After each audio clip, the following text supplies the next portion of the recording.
Welcome to The East Angle, a podcast about the East, broadly defined, exploring international relations, politics, and history. When time allows, we will also delve into world events and our shared passion for football. I'm Ra Mason, and this is my co-host, Sherzod Muminov. Hello and welcome to another episode. It's just Ra and me today. We will have a guest in the next episode, but today we're going to talk about some of the things that are going around us. Yes. And I'm just kind of perplexed a little bit. I'm kind of surprised. I mean, this is not anything new because the world presents us with a surprise almost on a daily basis. But what the hell is going on with the world, Ra? Yeah, good question. Big question. I can tell you what's going on my street. Yes, please do. So, I live just off the Dereham Road in Norwich. Here in Norwich. Probably one of the most peaceful areas of a small city in England that you could imagine. Not far from a cemetery, you know. In fact, next to a cemetery, yeah. So I'm walking back alongside this cemetery, come out of the side of the road, go to cross the road into my little street, and I'm confronted with a very ugly scene, basically, of these protesters, or I don't know what you'd call them, people that had put Union Jack flags up and England flags up. Citizen activists. Citizen activists, thank you. Well, that would be giving them too much credit, but okay. I guess that's what they are. So they had discovered or been notified of this peaceful graffiti protest, which was a kind of response to their flag posting, which had all kinds of messages of love, not hate, all welcome, unity, not division, all this kind of stuff, written in very kind of flowery, rainbowy writing. And for the listeners who are not familiar, maybe don't follow the news, or maybe don't know what's going on in the UK. So over the last couple of weeks, shall we say? So we're talking about late August, early September 2025. Yeah. There were these political actions. Yeah. I mean, because they're not like, are they protests? They're probably protests. Wow. But they are done in the streets of this country by hanging cheap Chinese-made Temu or AliExpress British and St. George's English flags that are hung by these citizen activists, right? Yeah. as a symbol of nationalism, but a very specific form of nationalism. Yes. This is why we will return to this point. I will return to this point. I think this is dangerous because a fringe, kind of small group, maybe not fringe, but small group, a minority, can try to hijack a national symbol such as Union Jack or St. George's flag. But basically what they're trying to do, they're trying to say England for the English or Britain for the British. So we don't want foreigners, we don't want immigrants. That is the core of this. They're using the asylum seekers as their scapegoats, but ultimately I think their goal is to intimidate all immigrants, and there have been very ugly cases in most cities. In the particular case I encountered, so I found it intimidating because I got to the road crossing. There was what looked like a foreign student of Asian origin who was, she was a lone female. She was stood there. She was looking at these guys who all looked pretty intimidating, who'd come with like pen knives and chalk and stuff to scrub out this graffiti. And the graffiti that Ra is talking about, it was kind of form of a counter-protest by the local community who have. And I don't know what that community would identify as, or if they would identify as anything. But the idea was concerned citizens. They're definitely concerned. I mean, some of them, and weirdly they were there filming this. But this assuming it's foreign student, obviously looked concerned. If not scared. Yeah.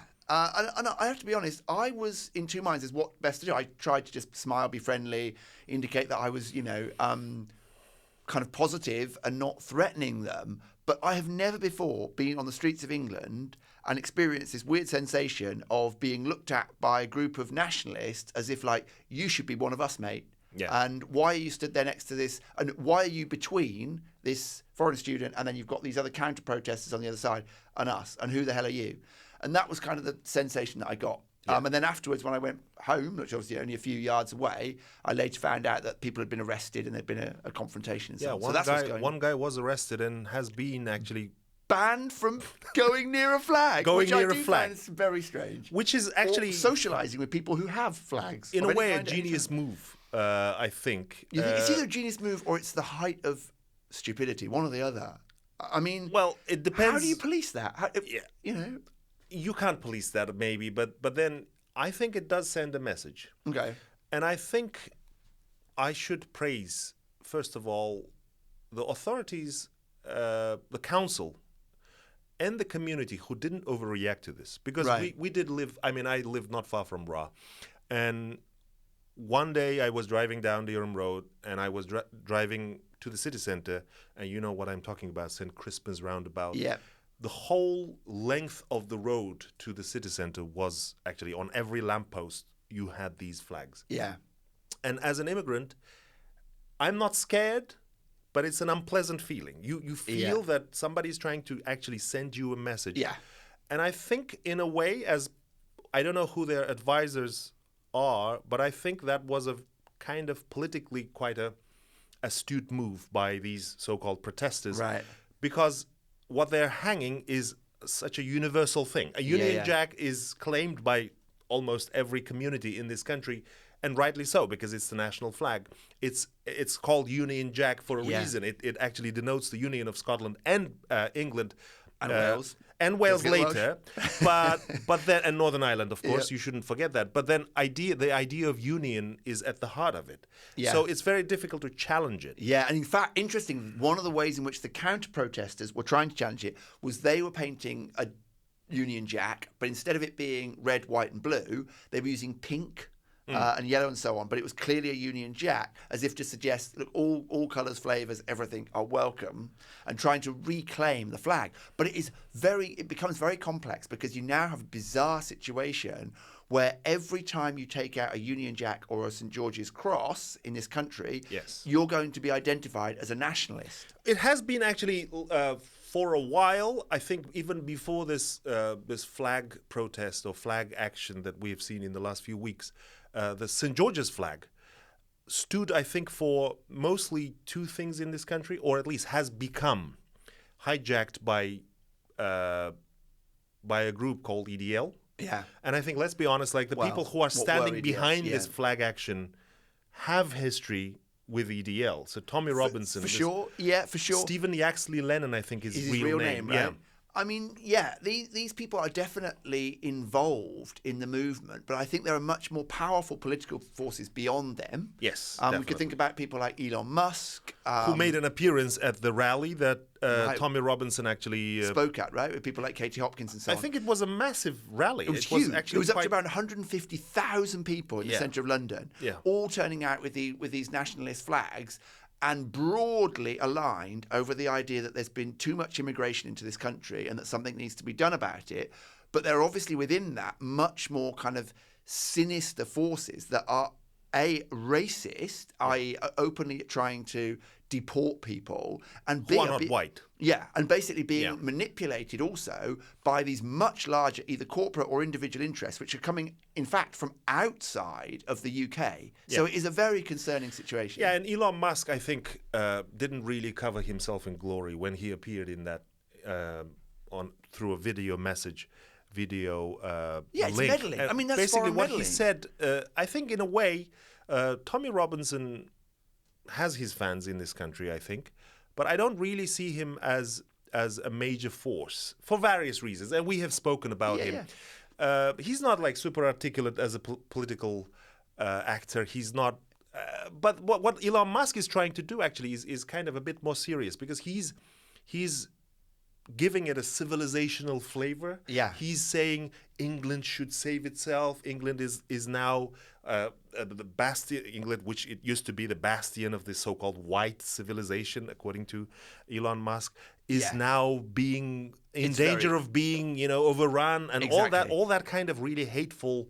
It's very, very concerning. It's very divisive, and he's not just doing it in the UK. He's gone to Argentina, he's gone to Germany. Obviously, he's doing it in the US. Yeah. This is somebody that is being involved. Whatever you think about his willingness to, take on the establishment or whatever else, this is clearly somebody that has some kind of personal agenda. I don't know exactly what that comes from, whether it comes from his difficult, troubled childhood or whether it comes from some other set of, ambitions. But the idea that you're going to have somebody who has enormous wealth and power and influence in that way intervening in politics, potentially Of a foreign country. to potentially not just create division, but actually create violence. I mean, people are getting arrested over this stuff, right? And innocent people are getting actually caught up in that violence. Yes. So it's actually quite scary. But at the same time, I shouldn't really overreact myself, because what I saw, at least in this city and in some other cities of this country, is that common sense prevails. I think I'm really proud of Norwich in the sense that people didn't overreact. The council, the police didn't overreact. Those flags were there, not very well positioned. Well hung. Maybe a slightly controversial phrase. Yeah, not the best way to describe a flag. But whoever hung them didn't do a good job, because they were like almost at half mast. Yeah, you're never supposed to hang a flag at half mast. Cheap and cheerful at best. And also, of course, if you know what a Union Jack looks like, there's a very specific way in which you're supposed to hang a Union Jack. And unless you're an expert, I mean, it's very difficult. You can easily hang it the wrong way. Yeah. So... no, it was a mess. It was a mess. And then somebody painted, I think, almost a Danish flag, or looks like a Swiss flag, because that's the level of understanding of some of these people, and they don't even know how a St. George's flag looks like. But speaking of flags, just to go back to this point about like St. George's flag, the England flag, being hijacked, the most common scene where you can see an England flag is when England national team are playing, which is probably the most harmless representation, which is fine, and you are supposed to fly your flag when your national team is flying. But the only other instance in this country, unfortunately, where you see a flag and when there's no football or rugby match going on, is because of these people, and in a way they have succeeded in well, they have appropriating this national symbol, a symbol that is inclusive by definition. Yeah, but it's now become a very political symbol. So, for example, after all these incidents, in fact, this morning when I left the house, I noticed it because of what had been going on. So the counter-protesters had this sort of street party over the weekend, and they were using basically rainbow flags, but different kind of coloured flags, zigzagged across the street.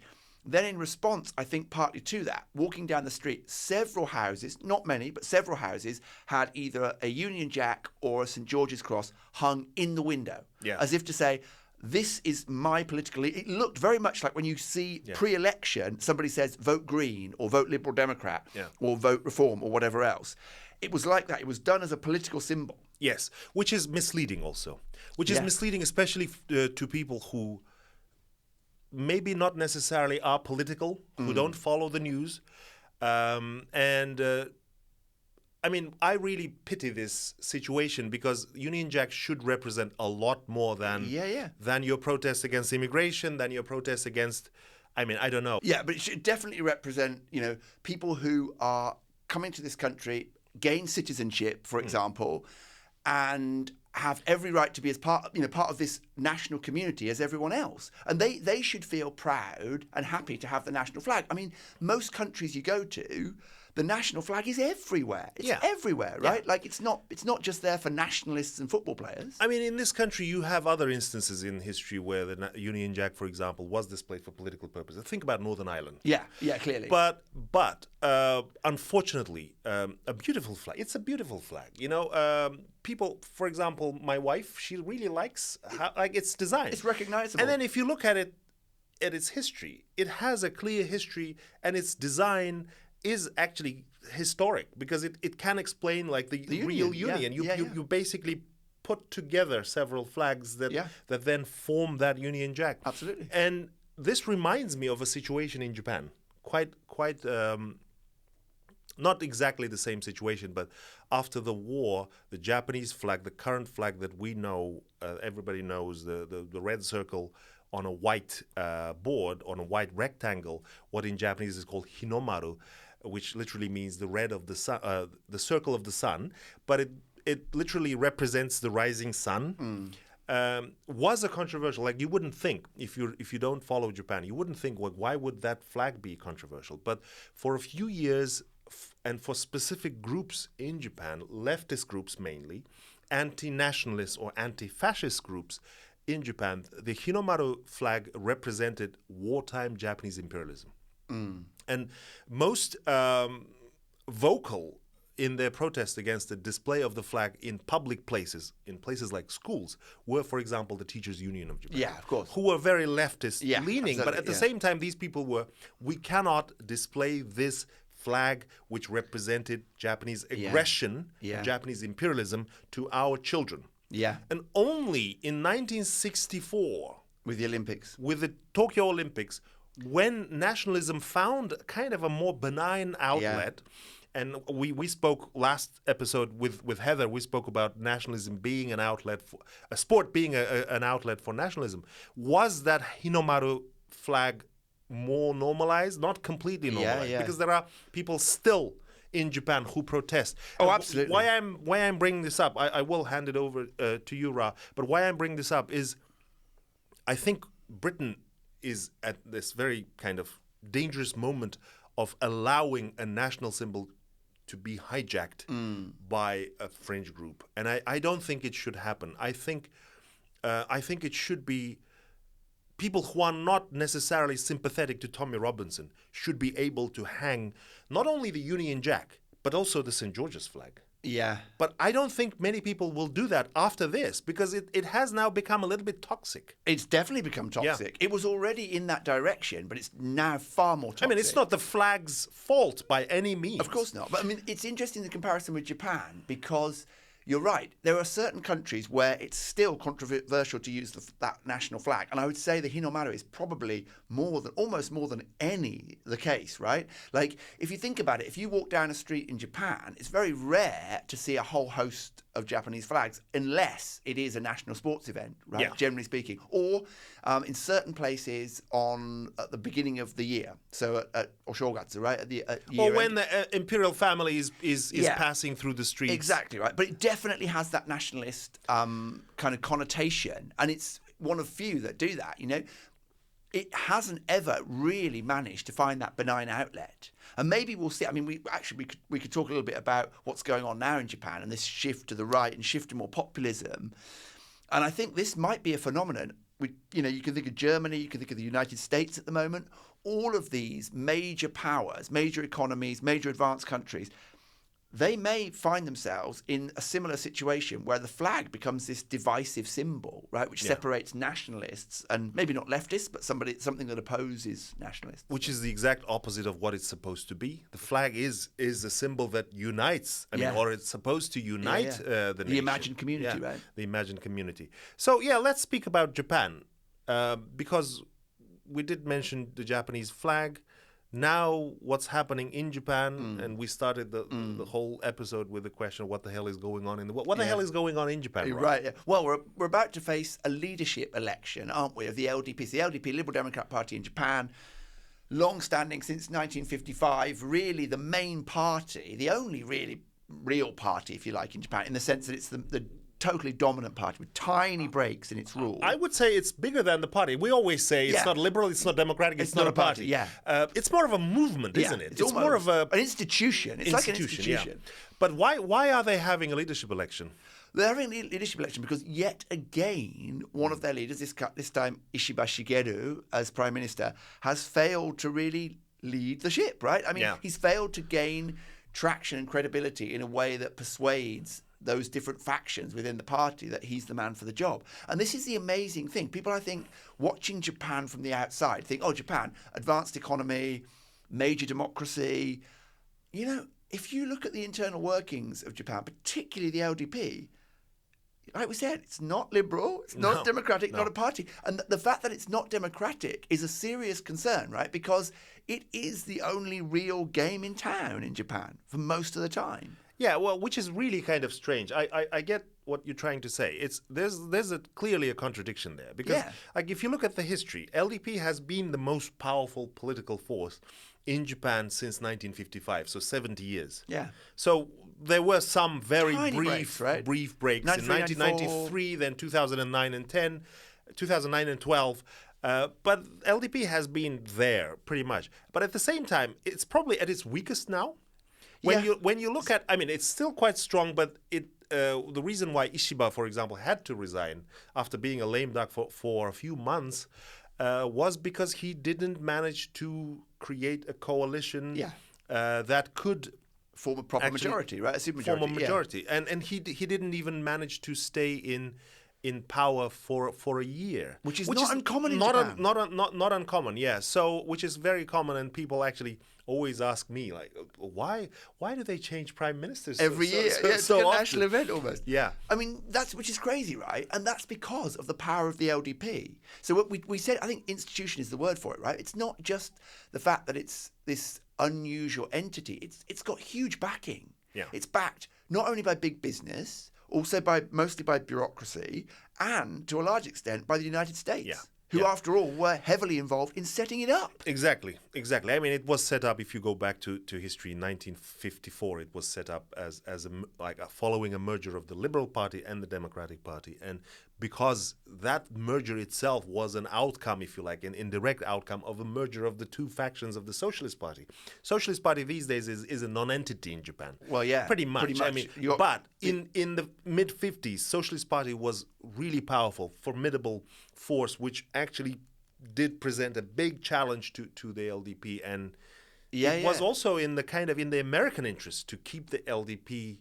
Or to form the LDP and to keep it in power, definitely to keep it in power. It does sound a bit sinister, like the Americans are keeping them in power. In a way, but it is sinister. There is something sinister about this, right? Supporting them. Well, that would be generous as a description, right? Yeah. I mean, using a combination of CIA slush funds, you're right, Yakuza gangsters, rightists, anti-communists across the board. I mean, this is all about consolidating conservative power. Yes. That is, in some sense, is shared between roughly aligned interests in the United States and Japan. Yes, and some of those people actually, notably the one of the prime ministers had been actually not indicted, but Kishinovsky, right? You're talking about, but then also after that, people like Tanaka Kakue and these guys. Yeah. These are prime ministers that are basically shadow shogun. Yeah, and they're Tanaka full-on Kakue. criminals. These are people with proper criminal accusations that have never been cleared. Tanaka corrupt. More than, which is criminal, right? I mean, the guy was. You're right. He was off the scale. I mean, you know what he did. He built an entire Shinkansen bullet train line to his own home prefecture. I mean, imagine if Rishi Sunak or Keir Starmer was to be like, I'm building the HS2 just because it's my constituency. So yes, incredible you're stuff. right. I mean, obviously, this was all it was kind of a Frankenstein monster. I mean, I think LDP is a Frankenstein monster because it's built in part from that conservative / imperialist / fascist group of people who led Japan into the war. So some of those people actually, because Kishinovsky became prime minister, but he was also ammunitions minister. Absolutely. In the Tojo cabinet. Yeah, and he was involved with people like Sasakawa Ryoichi and all these guys who... Kodama Yoshio. Yeah, exactly. Who are, very grey zone. They're either philanthropists, which have... became a philanthropist later. Yeah. But people like Kodama Yoshio, there's a very specific phrase that is often used. It's an English phrase, but it's used both in Japanese and in English, specifically in the Japanese context, called the word is fixer. Yeah, he was. And it's a very broad word, It can mean a lot of things, but usually it means a political, behind-the-scenes operator who usually either acts as a kingmaker or brings people together or can make things happen. That's me at the UEA. Exactly. So, again, well, we are kind of turning this into a history lecture about the Cold War. One thing I want to just finish this idea about it being a Frankenstein monster, because on one hand, it is obviously a successor to the wartime conservative establishment. Yeah. On the other hand, it is also a pure and simple creation of the Cold War with the American involvement. 100%. It is also heavily based within the rural Japanese kind of tradition or rural Japanese context where its base is mostly still rural. That's a super good point, actually, because the LDP only really stays in power because it effectively buys votes in rural constituencies, and because the voting system is set up so that the rural can dominate the urban. Can you tell a little bit more about how they do the buying? Because Well, it's really for example, if you're a rice maker or a rice producer, or you produce some kind of agricultural goods, then effectively you will be subsidized, or you will have in some cases you will actually have your stuff just bought by candidates, right? I mean, obviously these things, some of this is just kind of accusatory, but it's very obvious how the system works. Where you've got effectively, political forces who will go out into these constituencies and either give or buy the products that matter, so that those votes are always theirs. And or this has gone actually, on for a very long time. pass policy that will favor you. So the agricultural lobby has been incredibly powerful over the past, I don't know how many decades. Part of the reason why food is really expensive in Japan. So I don't know, like if you go to a supermarket, I don't know, it's probably, hard to compare because our context of food prices is British food prices, which are quite expensive, like these days, by global standards. But even British food is cheaper than, or some British food is, because if you're buying vegetables in Japan, and specifically if they're vegetables which you can probably classify as traditionally non-Japanese vegetables, for example, tomatoes, right? Yeah, or potatoes. Crazy price. Yeah, you buy potatoes not by the kilo. You buy potatoes by the potato. By the potato. Yeah. So like each potato is like individually. That's how expensive. Like to make a meal.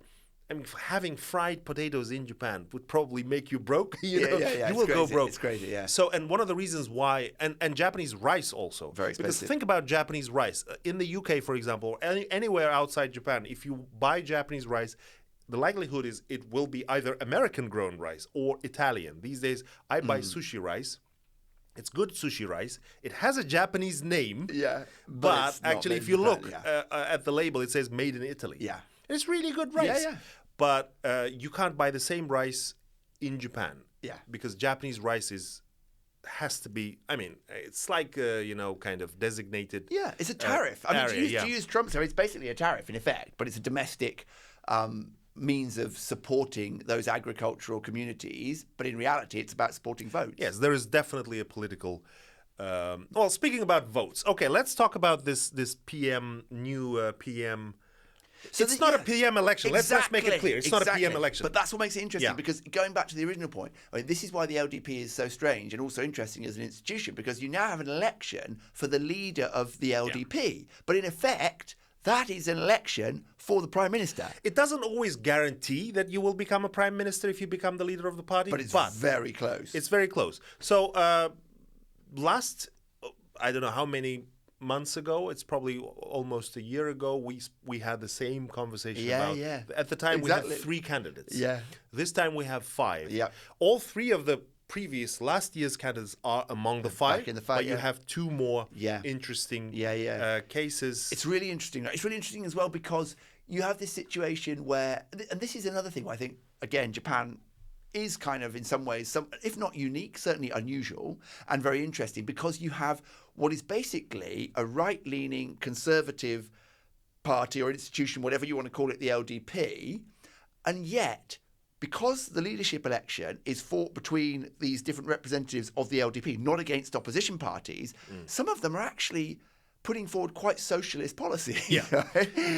Populist policy. Yeah, you might say. But then they're all kind of. But they're kind of more or welfare based and stuff. I mean, you'd be like, if you were to try and get this through as, I don't know, the Republican Party in the US or Reform in the UK, you'd never get, all these things that are like subsidizing, I don't know, families or welfare of one kind or another, right? We have always mentioned this this kind of very strange, what sounds like a contradiction in the UK. On one hand, you have this very conservative party, which is probably politically more conservative than most conservative parties in the world.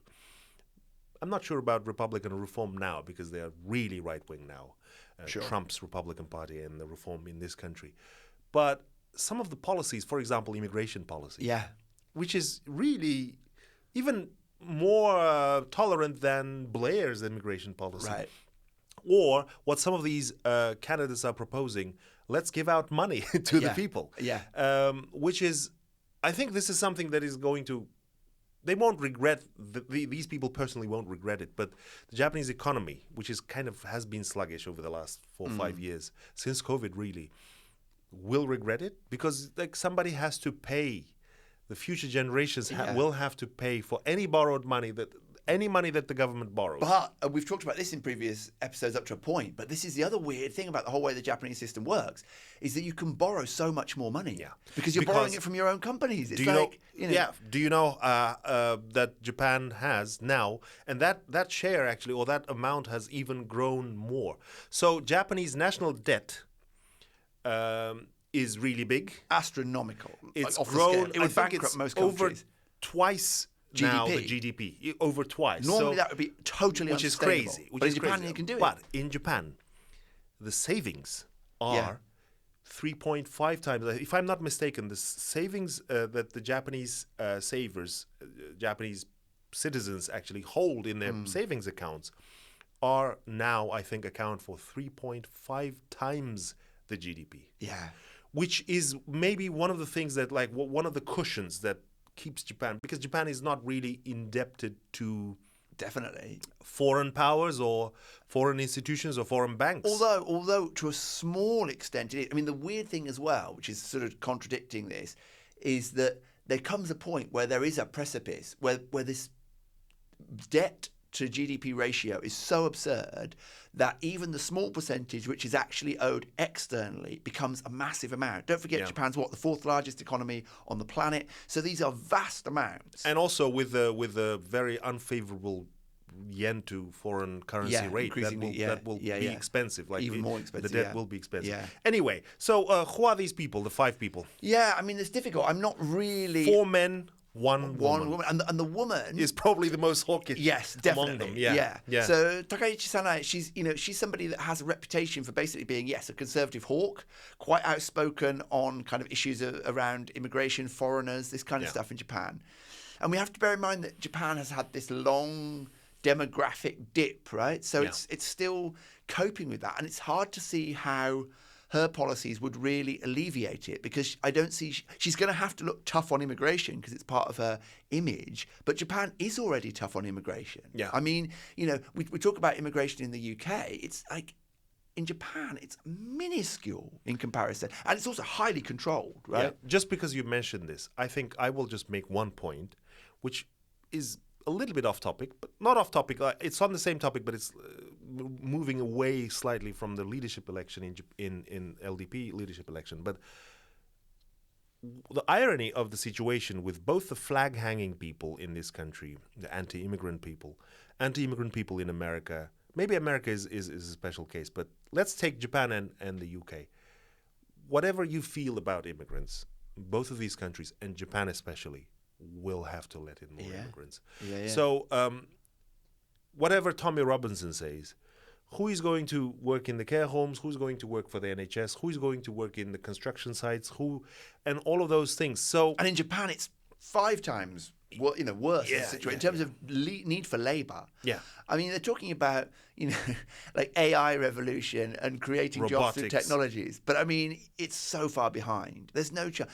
The big concern in Japan is basically institutional racism, whereby you have a tiered system, but what it enables is not just different levels of qualifications or people with qualifications to come into the country, but it actually allows the creation of like subclasses where, to a certain extent, we've seen that in the so-called grey economy in the UK, where you have people who've been ended up in situations of sort of effective slave labor, right? Because they're either undocumented or they're exploited by very kind of unscrupulous organizations that do that. But in Japan, there's a danger of that actually becoming legalized. You'll have underclasses where people have very few rights, but they are, there basically to conduct a certain amount of labor and then go home. Yeah. I think, that what the government has to do, and you're right in saying that Takaichi Sanae's policies are not going to solve it. Because ultimately we don't know what their policies are, beyond the fact that, okay, let's give some money to the people to make it easier for them to cope on a daily basis. Which is also bizarre because like this idea of like throwing money out on a massive scale, there's no proper kind of deciphering between who needs the money and who doesn't. It's mostly just a blanket distribution of cash. In a way, it's also a sign of the power that LDP holds. Yeah, again, imagine Labour trying to pass something like that through the or Tories or whatever party. Do you think we might in get this 10p? country. No, you're not getting any money. Exactly, we wouldn't get anything. No. We wouldn't get anything, right? I mean, we are already now paying back for all the furlough hangover schemes and all the borrowing that Rishi Sunak did because of the money doesn't really come out of somewhere. It comes out of your own pocket. And the same, the people who are being paid in Japan will have to pay it back at some point. They will. I do think in the case of Japan, though, and you look at these candidates, right? You've got Kobayashi and Motegi, Koizumi. They're all kind of varied in terms of the extent to which they're considered hawkish or not hawkish or whatever.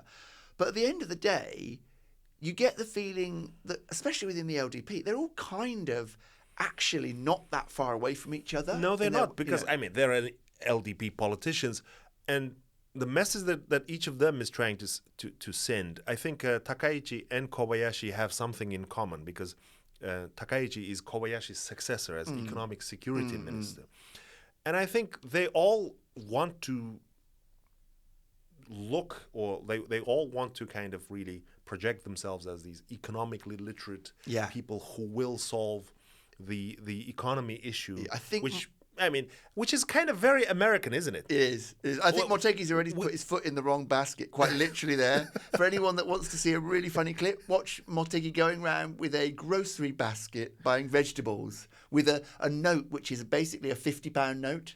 Currently it is £50 note. It used to be worth a lot more. To be man of the people. To be the man of the people. I mean, who can't carry a grocery basket. It reminded me of what Rishi Sunak was trying to do by filling up his car, I think, last year. So I think, this is a phenomenon that kind of really makes me think about the impact of America on the nations that follow in its shadow, if you like, or follow in its wake. Japan being one where, in America, elections are mostly decided by the economy. Personality goes a long way. Personality goes a long way, but I think the American presidents are always judged by how the economy is doing, pretty much. For sure. So if economy is the way in which American politics has been kind of influencing Japanese, you can also not escape the conclusion that the politics in this country, or at least the political debate in this country, is also so Americanized now. Oh yeah. We did mention Elon Musk. We did mention, we didn't mention Trump's recent visit to this country, but you can clearly see that some of the political groups in this country are trying to really kind of, what's the word? They're beholden to weaponize the debate in such a way that is not typically British. That is done in America more often than in this country, people like Nigel Farage. Yeah, for sure. I would agree with that. But I think, on the other hand, you've also got an interesting comparison with Japan. Like we are saying, because the US has massive interest in Japan, right? And it's got huge financial interests, which traditionally have kind of hold sway, post-war particularly, right? Trying to force Japan effectively to pay back all the money that it invested pre-war, right? When you go all the way back to the Russo-Japanese War and all of that. So there's basically always this influence on Japanese politics by the United States to try and regain funds that were invested in Japan. But at the same time, partly because of the Japanese language, I think, and partly because of cultural barriers, but Japan has a certain kind of insular structure which protects it from that influence. Shimaguni. Right. It's a Shimaguni. It's an island nation, but it also has this concept of Japaneseness somehow, right? Or most of the politicians who are working within that system have such a concept. Whereas in the UK, I feel like it's if you look at the actual indicators, you mentioned, Musk and the likes of Trump and so forth, but also corporate interest. Oh, yeah, most definitely. Which has actually grown lately. A lot of the American funds, investment funds, have been acquiring a lot of the UK companies lately. Yeah. Because partly post-Brexit, it's become easier for them to do that. We're vulnerable. Because UK is now pretty much, you can decry the European Union and its bureaucracy, but at least what the bureaucracy does is it does protect the consumers, and it does protect the companies from vulture capitalism, from all of these, or at least it provides an extra force, right, which is counter to it. As now Britain is just absolutely open to that vulture capitalism, and we're seeing it in everything from pharmaceuticals to foodstuffs to financing. I mean, at some point that will creep into the public services, and a lot of people, obviously, I think NHS will be very controversial, because NHS is more like a religion. Like if you don't know the British context, it's very hard to find another institution that is so cherished by the British public, pretty much regardless of class divisions. Everybody loves the NHS, and I think NHS will be really hard to... Yeah, because it's a national health service, so people love this idea that they can go to the doctor and for free they will be cured, right? Pretty much, whether they're like old, young, Doesn't matter. Yeah, you can be... I mean, if you're an immigrant, you now have to pay a surcharge. It used to be free even for immigrants.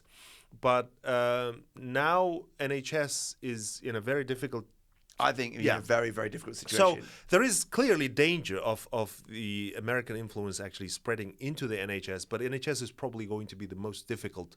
We're going to see that, actually. I mean, we're actually, talking to colleagues and friends from organisations that deal with the kind of pharmaceutical side, and plug here for November 12th, and our POW session is going to be on that. So if you're in the Norwich area, come and have a listen here at UEA. But there's no doubt that Big Pharma is shaping up to reorganise that.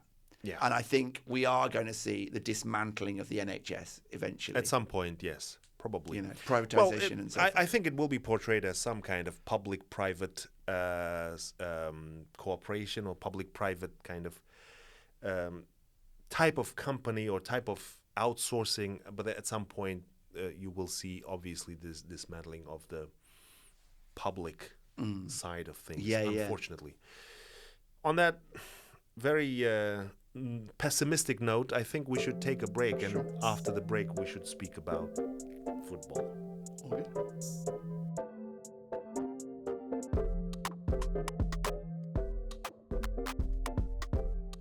So welcome back, and we are, for first time it feels like in a long time, actually going to have a quick conversation about football. New season. Not so new now, but I mean it's still relatively new, just over a month. It kind of eats into the cricket season these days. It feels when does the cricket season start? Well, cricket season starts in April and it ends at end of August, really, or early part of September. Is it because of weather? Like, it's because of weather. You never play cricket in the winter? You can't play cricket in the rain. Why is that? In the rain? You can't play in the rain. rain. But it rains in the summer in this country. Well, some of the games get called off for rain, but you can't play in the cold and the wet. You just can't. The quality of the ball, the bats, everything will just get wrecked. It doesn't work. Because of damp? Because of the damp, because of the conditions of when you run in and all the rest of it. Which is really interesting. Oh, it means... Go on. Yeah, go on. Why is it interesting? Because two of the games that my team played in the last month have been in torrential rain. Yeah. And also, if anybody has been watching the World Athletics Championship in Tokyo, a lot of the track and field events, and I really like to watch that kind of stuff. I can spend hours watching people run or people high jump or doing those things. They were actually in Tokyo. Those games were actually under very heavy rain, some of those. And people and runners actually. At some point, I was watching and I was worried, will they slip? Because you see people running, say, 400-meter relays, running through the puddles. And what happens if they slip? It's amazing. So cricket is very peculiar or particular about damp. Well, you've got a leather ball, so it wreck the ball. It wrecks the wicket, which is the pitch that you run on to actually play the game. You just can't. Which is really interesting because footballs used to be made of pure leather. Yeah, like pigskin. Yeah. But now I don't know. I haven't seen a leather football in about. Since childhood, really. Yeah, since childhood. Because these days they make these footballs, I don't know what, some kind of plastic, but it's so good. It doesn't get works wet. Of art. I mean, in fact, Sherzod actually recently gave my son a very, very nice football for his birthday. And it's this beautiful thing. And he actually hasn't kicked it once because he doesn't want to ruin it. It's so nice. It's got these paintings kind of into the building. It was a Champions League Adidas football. Fantastic stuff. Which is really interesting. Why did cricket then not switch to the plastic materials?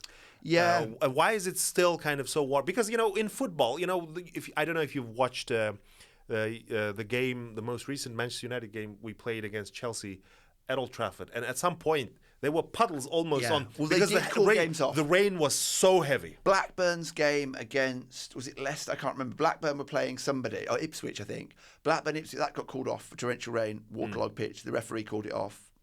So it can happen, but it's just, in football, it has to be so extreme, right? Yeah. Whereas cricket, a few drops of water and everyone's like, right, that's it, we're coming off. Okay. Because it just, Posh. yeah. Posh. Well, is it? I mean, the weird thing is it's getting changed because, like, it's really, I mean, now cricket is a Southern Asian sport, really, more than anything. The money, the centre of gravity, all the industry, it's mostly in Southern Asia. So there is a different kind of culture to it, but still rain, you can't play cricket in the rain.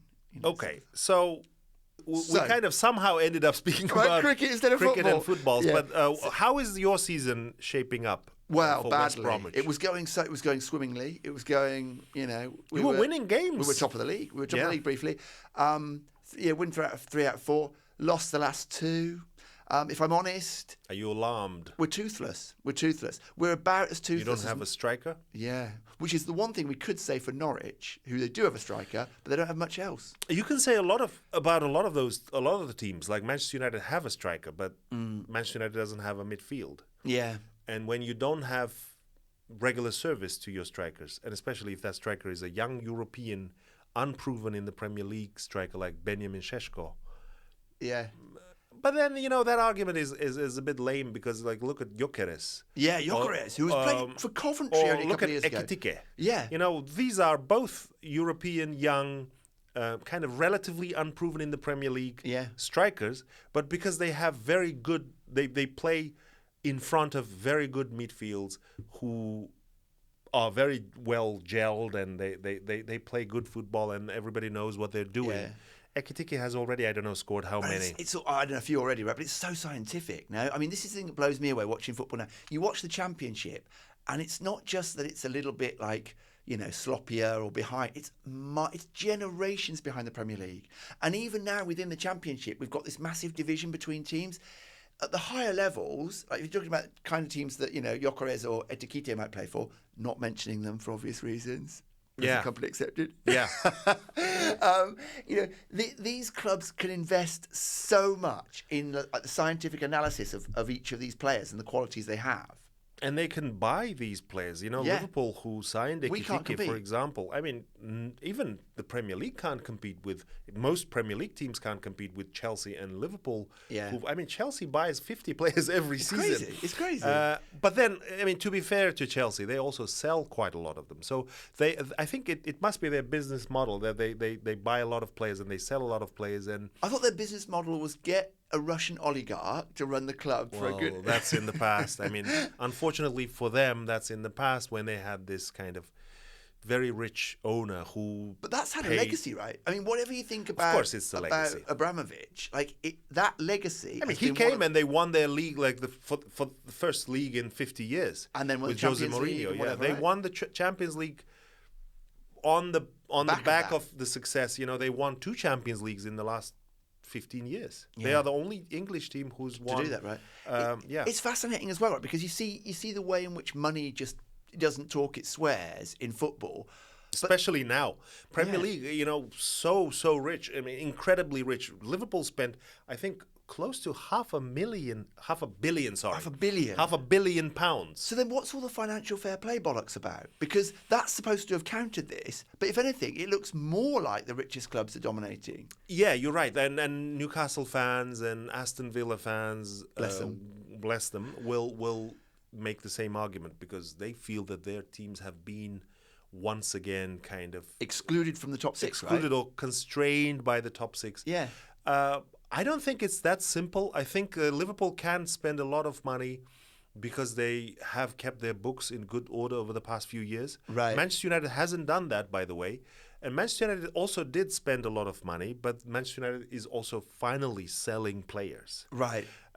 So I think it depends on how you balance the books. Is Manchester United, and I'm not having a dig at you because you're a Yeah, Man U please fan. go. Well, Like by all means, well, go I'm ahead. just genuinely curious because there was a year or two ago when definitely Tottenham, people were saying, how can you call Tottenham a Big Six club? They Yeah. finish like low in the league. They don't win anything. They finally managed to scramble with a scuffy goal their way to the Europa League, right? And they've Don't remind me of that game. Sorry, yeah. I'm still traumatized. But they've suddenly got a bit of silverware, so they can say, oh, we won something, and now they've got a good manager, so they're looking back like something like equilibrium, right? You can kind of say, okay, Tottenham.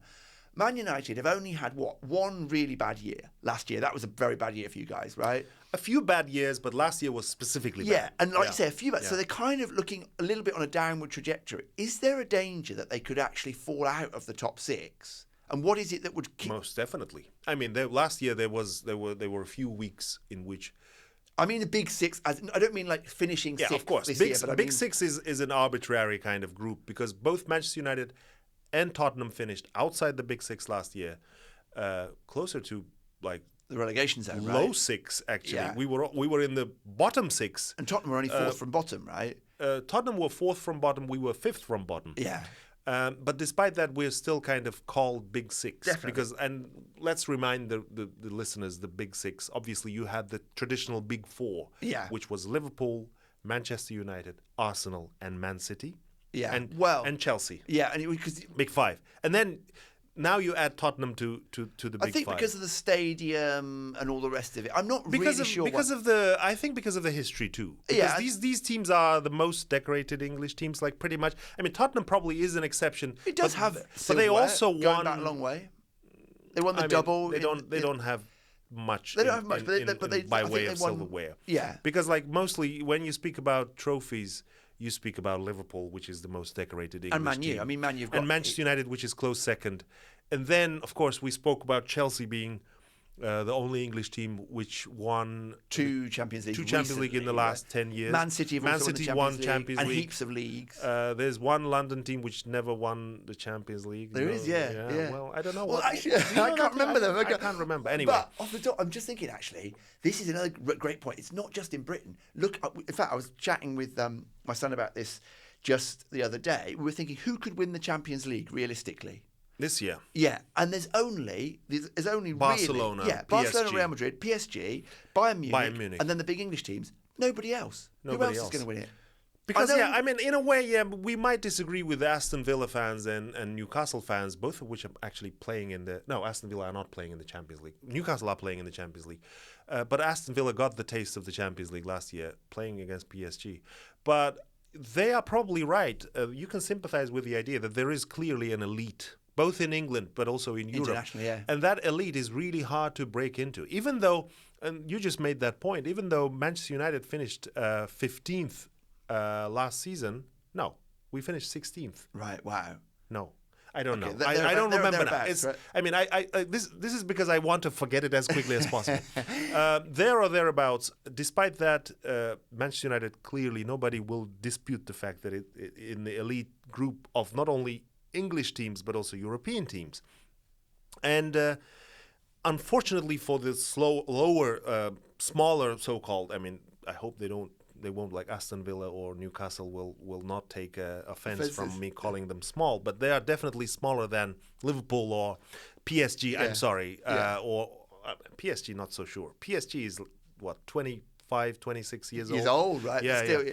But Barcelona or Real Madrid, like you incidentally- can't really compare. But there's clearly that division, and it's really hard to break into the elite. Yeah, because you only got Dortmund got to a final, Inter got to a couple of finals. I mean, Inter Milan and AC Milan, Juventus, they should be huge clubs, really, but they can't compete at the moment. Now Napoli. Yeah, Napoli as well, Which is my new favorite Italian team. I mean, I've never had an Italian They'll team. also be there. I've never had an Italian team. The reason why I now support Napoli isn't just because of former Manchester United players, players like Højlund or McTominay or Lukaku, but mainly because I went to Naples for my summer holidays in August, and I was absolutely amazed. Football in Naples is so much more than just a sport that you follow. It's even going beyond the cliches. Like people say football is a religion. I think in Naples, football is even more than a religion. You've been to Naples. You know what it's like. You know, it's a big city. It's one of the biggest Italian cities. Strangely, there's only one team. Yeah. Napoli's Everybody it. Yeah. supports Napoli.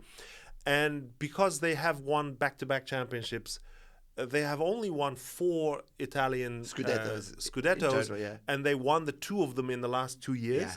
And they now have a very strong team. They have actually bought some very good players who are playing quite well. They've also bought Kevin De Bruyne. They've bought Kevin De Bruyne, who, again, inexplicable. Why did City let Kevin De Bruyne go? He's probably not at his best, but he's still such a player. He is a good player. He is a player. And for those, by the way, who are wondering why we keep saying there or thereabouts, it's a reference to Steve Bruce, who was legendary Manchester United defender, but also legendary West Bromwich Albion manager, and very well travelled. I think he's managed almost everything apart from Manchester United. Although he did, in fairness to him, submit his CV when Jose Mourinho was sacked. I mean, why are you laughing? I mean, remember what he said? Having managed over 1,000 games. I would think I would know what I was talking about.